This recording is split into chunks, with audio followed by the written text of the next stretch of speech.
कहानी की शुरुआत में हमें डाल्टन रसल नाम का एक आदमी प्रिजन सेल में दिखाई देता है, जो कैमरे के सामने ये कहता है कि मेरा नाम डाल्टन रसल है और मैं इस सेल में हूँ। मैंने एक परफेक्ट बैंक रॉबरी की प्लानिंग की थी और उसमें कामयाब भी हुआ, लेकिन मैंने ये रॉबरी सिर्फ पैसों के लिए नहीं बल्कि खुद को साबित करने के लिए भी की थी। अब मैंने इसे कैसे अंजाम दिया, ये जानने के लिए आपको मेरी कहानी सुननी पड़ेगी। इसके साथ ही सीन शिफ्ट होकर पास्ट में चला जाता है और हम देखते हैं कि एक वैन अलग अलग जगहों से कुछ लोगों को पिक करती है। उन सब लोगों ने पेंटर जैसे कपड़े पहने होते हैं और उनके चेहरों पर मास्क लगा हुआ होता है। वैन मैनहट्टन ट्रस्ट बैंक के पास रुकती है। फिर हम देखते हैं कि बैंक के अंदर बहुत सारे लोग हैं जो अपने अपने काम में व्यस्त हैं। तभी हम रसल को बैंक के गेट से अंदर आते हुए देखते हैं, जिसके हाथ में एक हाई डेंसिटी का टॉर्च होता है, जिसे लाकर वो सिक्योरिटी कैमरे के ठीक सामने एक टेबल पर रखकर ऑन कर देता है, जिसकी वजह से सिक्योरिटी कैमरे पर फुटेज आना बंद हो जाता है। फिर हम देखते हैं कि उसके बाकी साथी भी बैंक के अंदर घुसते हैं, जो पेंटर की ड्रेस पहने हुए थे। वो लोग अंदर आने के बाद गेट को बंद कर देते हैं, जिसे देखकर सिक्योरिटी गार्ड को थोड़ा शक होता है, लेकिन इससे पहले कि वो कुछ कर पाता, रसल उसके पीछे गन पॉइंट करके स्मोक बॉम्ब छोड़ देता है, जिससे बैंक के अंदर धुआं फैल जाता है। फिर वो रॉबर्स सारे लोगों को गन पॉइंट के बल पर जमीन पर लेटने को कहते हैं। इतने में एक पुलिस वाले को बैंक के अंदर से धुआं निकलते देखकर शक होता है और वो अंदर की तरफ जाने की कोशिश करता है कि डाल्टन अंदर से गन निकाल कर कहता है कि उन्होंने अंदर सबको हॉस्टेज बनाया हुआ है। अगर पुलिस वाले अंदर आए तो वो लोग उन हॉस्टेजेस को मारना शुरू कर देंगे। फिर वो पुलिस वाला बैकअप के लिए NYPD हेडक्वार्टर फोन करके पुलिस टीम को बुला लेता है। वो लोग आने के बाद सारी सिचुएशन को देखते हुए उस पूरे एरिया को ब्लॉक कर देते हैं। इस बीच बैंक के ओनर आर्थर केस को खबर मिलती है कि उसके बैंक में डकैती पड़ गई है और ये सुनकर वो चिंता में पड़ जाता है। फिर वो एक high power broker Madeline white को फोन करके बुलाता है और उसे इस केस को सॉल्व करने के लिए कहता है, क्योंकि उसी ब्रांच के एक लॉकर में उसकी कुछ बहुत इंपॉर्टेंट चीजें थी। मैडलिन उससे पूछती है कि उस लॉकर में ऐसा क्या है। इस पर वो कहता है कि उसमें उसके परिवार की कुछ विरासत की चीजें हैं जो वो चाहता है कि किसी के हाथ ना लगे। इस पर मैडलिन उससे कहती है कि उसका काम हो जाएगा। दूसरे सीन में हम देखते हैं कि फ्रेजर और मिचेल, जो कि हॉस्टेज नेगोशिएशन टीम के लिए काम करते थे, आपस में बात कर रहे होते हैं। फ्रेजर एक स्मार्ट और एक्सपीरियंस कॉप था, लेकिन उस पर एक पुराने मामले को लेकर एक इंक्वायरी चल रही थी, इसीलिए वो इस केस में ज्यादा कुछ नहीं कर सकता था, पर वो उनके साथ चलने के लिए तैयार हो जाता है। फिर फ्रेजर मिचेल के साथ वैन में कैप्टन डेरियस से बात करता है, जो इस केस का इंचार्ज था। वो उन्हें बताता है कि हमें अभी तक ये नहीं पता कि बैंक में कितने लोगों को हॉस्टेज बनाया गया है और कितने लोग सस्पेक्ट हैं। फ्रेजर डेरियस से कहता है कि अगर उसे इस केस की सारी डिटेल्स दे दी जाएं, तो वो सब कुछ कंट्रोल कर सकता है। फिर वो लोग डिनर करने चले जाते हैं। इस बीच रॉबर्स उन हॉस्टेजेस को नीचे सेफ रूम की तरफ लेकर जाते हैं, जहां बैंक एम्प्लॉइज और बाकी हॉस्टेजेस को अलग अलग लाइन में खड़ा कर देते हैं। डाल्टन सभी हॉस्टेजेस से कहता है कि वो अपने हैंडबैग, मोबाइल फोन्स और कीज अपने हाथों में निकाल कर रखें, जिससे वो लोग उन्हें कलेक्ट करके एक बैग में डाल सकें। एक बैंक एम्प्लॉय अपना फोन नहीं देता और उन लोगों से कहता है कि वो अपना फोन घर पर भूल आया है। डाल्टन को उस पर विश्वास नहीं होता और वो सख्ती करके पूछता है, फिर भी वो यही कहता है। तो वो दूसरे एम्प्लॉयज का फोन चेक करता है, जिसमें से एक एम्प्लॉय के फोन में उसका नंबर स्पीड डायल में मिल जाता है, जिस पर फोन करने पर उसका फोन उसके ऑफिस में ही मिलता है। ये देखने के बाद डाल्टन उसे ऑफिस के अंदर ले जाकर बहुत मारता है। ये देखकर दूसरे हॉस्टेजेस भी बहुत डर जाते हैं और अपनी बची हुई चीजें भी उन्हें सौंप देते हैं। एक बच्चा उसे अपना वीडियो गेम दे देता है, पर वो प्यार से उसे वापस कर देता है। इसके बाद डाल्टन सभी लोगों को एक साथ खड़ा करके फिर उन्हें जेंडर के हिसाब से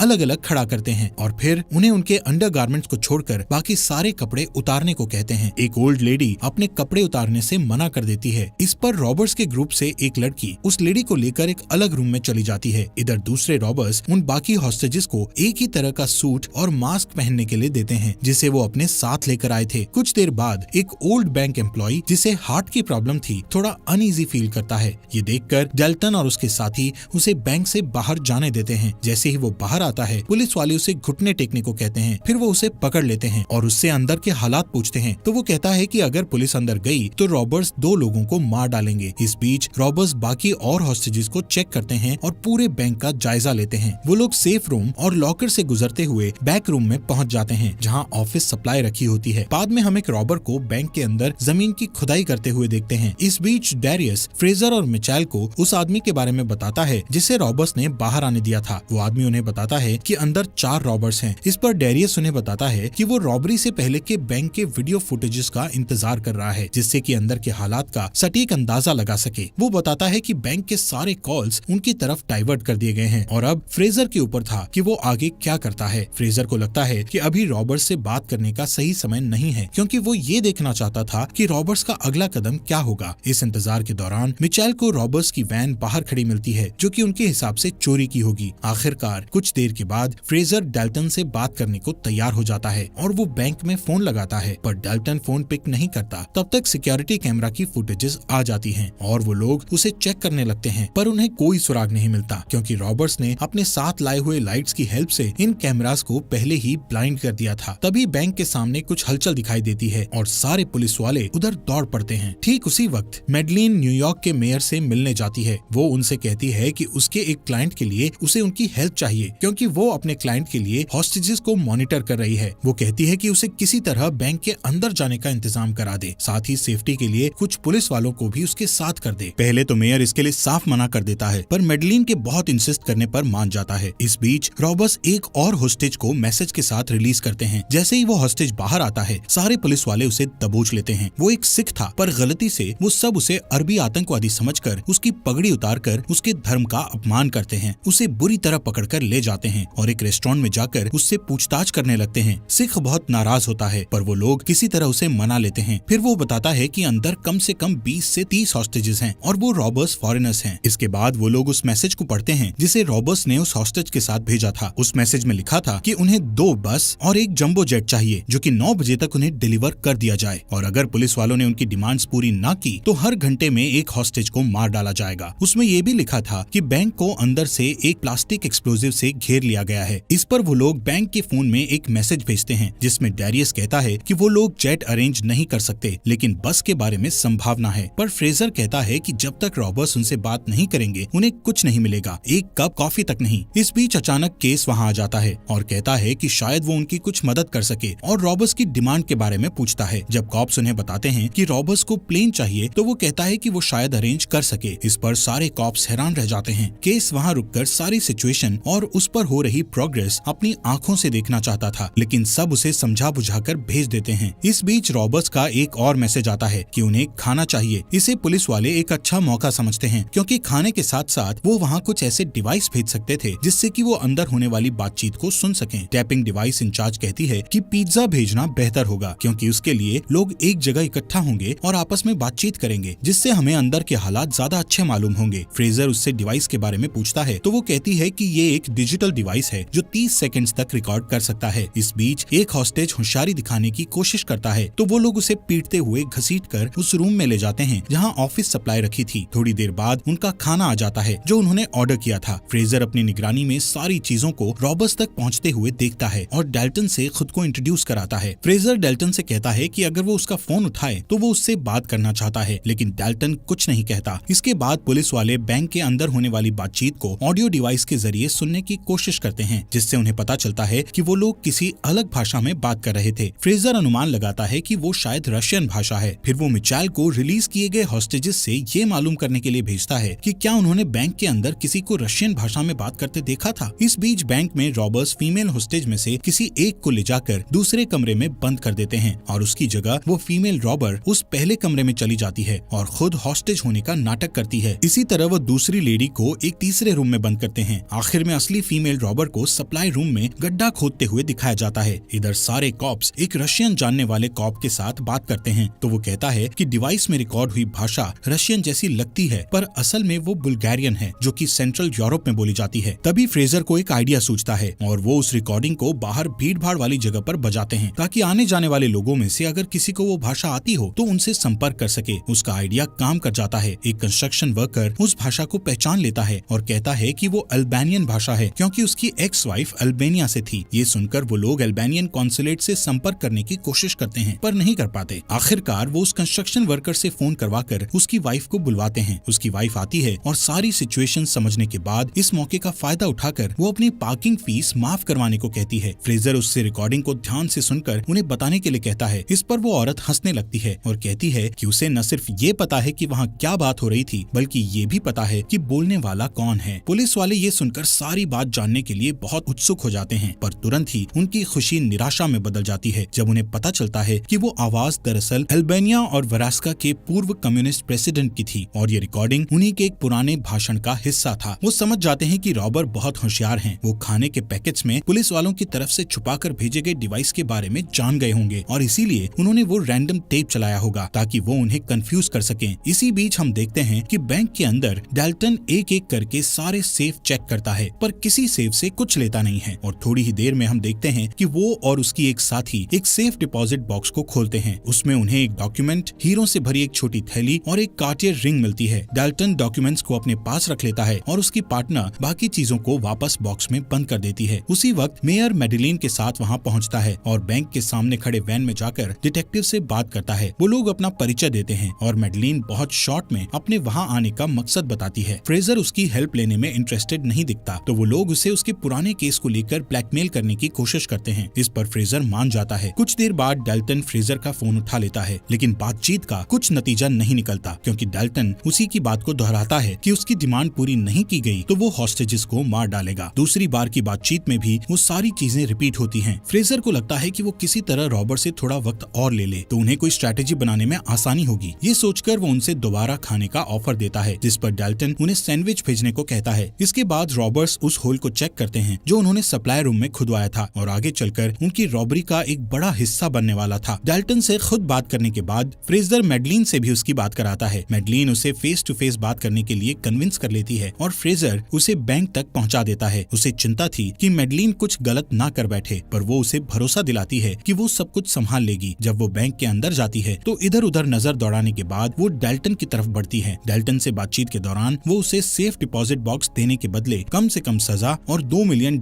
देने का ऑफर करती है। डाल्टन मेडेलिन से कहता है कि उसे पता है कि वो किसके लिए काम कर रही है और वो केस को भी जानता है। वो कहता है कि केस वर्ल्ड वॉर 2 में एक नाजी कोलैबोरेटर था जिस समय वो स्विट्जरलैंड में काम करता था। वो उससे कहती है कि वो सिर्फ देखना चाहती है कि उस डिपॉजिट बॉक्स में क्या है। इस पर डाल्टन उससे एक डील करता है कि वो इसे अपने पास रखेगा और अगर वो इस रॉबरी में पकड़ा गया है तो इसके बदले वो और उसके बॉस उसे बाहर निकालने में उसकी मदद करेंगे। जब मेडेलिन बैंक से बाहर आती है तो वो फ्रेजर से कहती है कि उसने रॉबर्ट्स को एक दूसरा ऑफर दिया है जिस पर वो लोग विचार कर रहे हैं। जब फ्रेजर उससे डाल्टन के बारे में पूछता है तो मेडेलिन उससे कहती है कि वो बहुत स्मार्ट है लेकिन कोई मर्डरर नहीं है। कुछ देर तक तीनों कॉप्स किसी निष्कर्ष पर पहुंचने के लिए आपस में डाल्टन के बारे में बात करते हैं। फ्रेजर को ये लगता है कि इस तरह बाहर बैठकर बातें करने से कोई हल नहीं निकलने वाला, इसलिए वो बैंक के अंदर जाने का फैसला करता है और डाल्टन को फोन लगाकर उससे कहता है कि अगर वो उसे बैंक के अंदर आकर हॉस्टेजेस को चेक करने दे तो वो लोग उसे जेट प्रोवाइड कर सकते हैं। इस पर डाल्टन मान जाता है। इसके बाद हम फ्रेजर को बैंक के अंदर जाता हुआ देखते हैं। वो लोग उसे हॉस्टेज रूम में ले जाते हैं जहाँ वो सारे हॉस्टेजेस को सही सलामत देखता है और सब पूछता है कि क्या किसी ने रॉबर्ट्स का चेहरा देखा है। इस पर सब ना कह देते हैं। फिर वो सबसे वादा करता है कि वो उन सबको वहाँ से सही सलामत छुड़ा लेगा। वापस जाने से पहले फ्रेजर डाल्टन से फेस टू फेस बात करता है। वो उसे बातों में उलझाकर उसके चेहरे से मास्क खींचने की कोशिश करता है, पर सही समय पर दूसरा रॉबर आकर उसे ऐसा करने से रोक देता है। फ्रेजर की इस हरकत से नाराज होकर डाल्टन फिर से बस की डिमांड करता है। फिर उसके बाद वो सप्लाई रूम में चला जाता है और अपने साथी से पूछता है कि उसे इस काम में और कितना समय लगेगा। इस पर उसका साथी जवाब देता है कि उसे अपना काम खत्म करने में 2 से 3 घंटे और लगेंगे। इधर फ्रेजर वापस वैन में आकर डैरियस से कहता है कि डाल्टन कोई खूनी नहीं है और हमें उसके अगले कदम के बारे में जानने के लिए कुछ देर और इंतजार करना चाहिए। इस बीच उनके पास डाल्टन का फोन आता है और वो उनसे कैमरास को खिड़की की तरफ करने के लिए कहता है। जब वो लोग कैमरा को खिड़की की तरफ करते हैं तो देखते हैं कि डाल्टन अपने हाथों में एक गन लेकर एक हॉस्टेज को शूट करके मार डालता है। इस घटना को फ्रेजर की नाकामी समझते हुए डैरियस मामले को पूरी तरह अपने हाथों में ले लेता है और वो टैक्टिकल टीम को जल्द से जल्द बैंक के अंदर भेजने की योजना बनाता है। लेकिन टैक्टिकल टीम को बैंक के अंदर भेजना एक बड़ी चुनौती थी। किसी भी जान को कोई नुकसान ना पहुंचे, इसके लिए रबर बुलेट्स का इस्तेमाल ही एकमात्र सलूशन था। मिचेल का ख्याल था कि अगर कोई गड़बड़ हुई तो इसका जिम्मेदार भी फ्रेजर को ही ठहराया जाएगा, लेकिन वो कहता है कि उसकी मेडेलिन से डील हुई थी और वो एक अच्छा डिटेक्टिव साबित होगा। इससे पहले कि डैरियस टैक्टिकल टीम को बैंक में भेजता, फ्रेजर को पता चलता है कि रॉबर्ट्स ड्रॉवर में रखे एक ट्रांसमीटर के जरिए उनकी सारी बातें सुन रहे थे। वो डैरियस से कैप्टन को इन्फॉर्म करने के लिए कहता है, पर डैरियस उसकी बात को अनसुना करके अपने प्लान की तरफ आगे बढ़ जाता है। इधर डाल्टन उनकी सारी बातें सुनकर बैंक के अंदर स्मोक ग्रेनेड फेंक देता है और कॉप्स के अंदर आने से पहले सारे हॉस्टेजेस को बैंक के बाहर निकाल देता है। बाहर निकलते ही टैक्टिकल टीम वाले सारे हॉस्टेजेस को जमीन पर लेटने के लिए कहते हैं और फिर उन्हें गिरफ्तार कर लेते हैं। इसके बाद वो लोग बैंक के अंदर जाते हैं ताकि रॉबर्ट्स को पकड़ सकें और अगर कोई डेड बॉडी मिले तो उसे भी बाहर ला सकें। वो लोग सारे रूम्स को चेक करते हैं, फिर सेफ और सप्लाई रूम को भी देखते हैं, लेकिन उन्हें कहीं भी कुछ नहीं मिलता। डैरियस, मिचेल और फ्रेजर भी वहाँ पहुँचते हैं तो टैक्टिकल टीम का हेड उन्हें बताता है कि उन्हें किसी हॉस्टेज की बॉडी नहीं मिली और न ही बैंक से कोई चीज गायब हुई है। इसके अलावा कॉप्स ये भी देखते हैं कि रॉबर्ट्स के सारे हथियार असल में खिलौने थे और उस हॉस्टेज का मारा जाना भी एक ड्रामा था। इस बीच सारे हॉस्टेजेस और उनके बीच छिपे हुए रॉबर्स को पुलिस पूछताछ के लिए पुलिस स्टेशन ले जाती है। वो इस तरह हॉस्टेजेस के बीच घुल मिल गए थे कि कोई भी नहीं कह सकता था कि कौन हॉस्टेज है और कौन रॉबर्स। इसलिए फ्रेजर का कैप्टन उससे कहता है कि अब इस केस का कोई मतलब नहीं बनता, क्योंकि ना तो कुछ चोरी हुआ है और ना ही कोई पकड़ा गया है। फ्रेजर को ऐसी उम्मीद नहीं थी, पर वो हार भी नहीं मान सकता था। जब वो सारे लॉकर्स और सेफ की छानबीन करता है तो उसे उस सेफ डिपॉजिट बॉक्स वाले लॉकर के बारे में पता चलता है कि उसकी डिटेल्स गायब हैं। फिर वो मैडलिन से मिलता है और उसे वो रिकॉर्डिंग सुनाता है जिसमें मेयर और मैडलिन उसे ब्लैकमेल कर रहे थे। वो कहता है कि वो उस रिकॉर्डिंग के बारे में किसी को कुछ नहीं बताएगा, लेकिन इसके बदले में वो उससे उस बॉक्स की जानकारी मांगता है। मैडलिन उसे थोड़ा हिंट देकर इस बात को यहीं खत्म करने के लिए कहती है और बाद में केस से मिलने जाती है। वो केस को बताती है कि फ्रेजर के बारे में चिंता करने की जरूरत नहीं है, वो डॉक्यूमेंट्स उसके हाथ नहीं लगेंगे, क्योंकि उस डॉक्यूमेंट्स को डेल्टन जमानत के तौर पर अपने साथ लेकर गया है, ताकि अगर वो पकड़ा जाए तो खुद को बचाने के लिए उस बॉक्स के बदले वो हमारी मदद ले सके। मैडलिन को पता था कि उस सेफ में डॉक्यूमेंट्स के अलावा डायमंड्स भी थे। केस उसे बताता है कि उस बॉक्स में एक कार्टियर रिंग भी थी, जो कि उसकी जूइश फ्रेंड का था, जिसे उसने नाजियों से ही बचाया था, क्योंकि नाजियों ने इसके लिए उसे बहुत बड़ी रकम दी थी। इसके बाद वो मैडलिन को उसकी फीस देकर रुखसत करता है। यहाँ सीन शिफ्ट होता है और हम डेल्टन को उसी प्रिजन सेल में देखते हैं, जहाँ से वो अपने इस रॉबरी की पूरी कहानी सबको बता रहा होता है कि कैसे उसने एक कमरे में बैठकर इतनी बड़ी रॉबरी को अंजाम दिया। ये वही सेल था जो उसके साथियों ने सप्लाई रूम में गड्ढा खोदकर बनाया था और ट्रिक वॉल से छुपा दिया था। अब डेल्टन के पास डायमंड्स, रिंग और वो डॉक्यूमेंट्स थे। वो उस ट्रिक वॉल को तोड़कर वहाँ से निकलता है और आसानी के साथ बैंक के फ्रंट गेट से बाहर आ जाता है, जैसे कि वो एक नॉर्मल क्लाइंट हो। उसके सारे साथी बैंक के बाहर एक गाड़ी में उसका इंतजार कर रहे होते हैं। फ्रेजर और मिचेल जब बैंक के अंदर आ रहे होते हैं, तब बाहर जाते वक्त डेल्टन फ्रेजर से टकरा जाता है, पर वो उसे पहचान नहीं पाता। फ्रेजर कोर्ट के ऑर्डर से बैंक के अंदर जाकर जब उस डिपॉजिट बॉक्स को खोलता है तो उसमें उसे च्युइंग गम, कार्टियर रिंग और एक नोट मिलता है जिस पर फॉलो द रिंग लिखा होता है। फ्रेजर उस बॉक्स के बारे में बात करने के लिए केस के पास जाता है, क्योंकि उसको शक था कि इस सीक्रेट के पीछे कोई बुरी वजह जरूर होगी। केस उसके सभी सवालों का चालाकी से जवाब देने की कोशिश करता है, पर फ्रेजर उसे वो रिंग दिखाकर कहता है कि जिस दिन उसे इस रिंग के बारे में पूरी जानकारी मिल जाएगी, वो उसका सारा भेद खोल देगा। इसके बाद वो मिचेल से मिलता है तो वो दोनों हंसते हैं और बहुत खुश होते हैं कि उन्होंने केस को उसकी जगह दिखा दी। बाद में फ्रेजर मैडलिन के साथ मेयर के लंच में जाकर उन्हें वो कार्टियर रिंग दिखाता है और उन्हें वॉशिंगटन डीसी के वॉर क्राइम इश्यूज ऑफिस का नंबर भी देता है, ताकि मैडलिन उस पर लगे झूठे चार्जेस हटवा सके। इसके बदले वो मैडलिन को उसकी रिकॉर्डिंग दे देता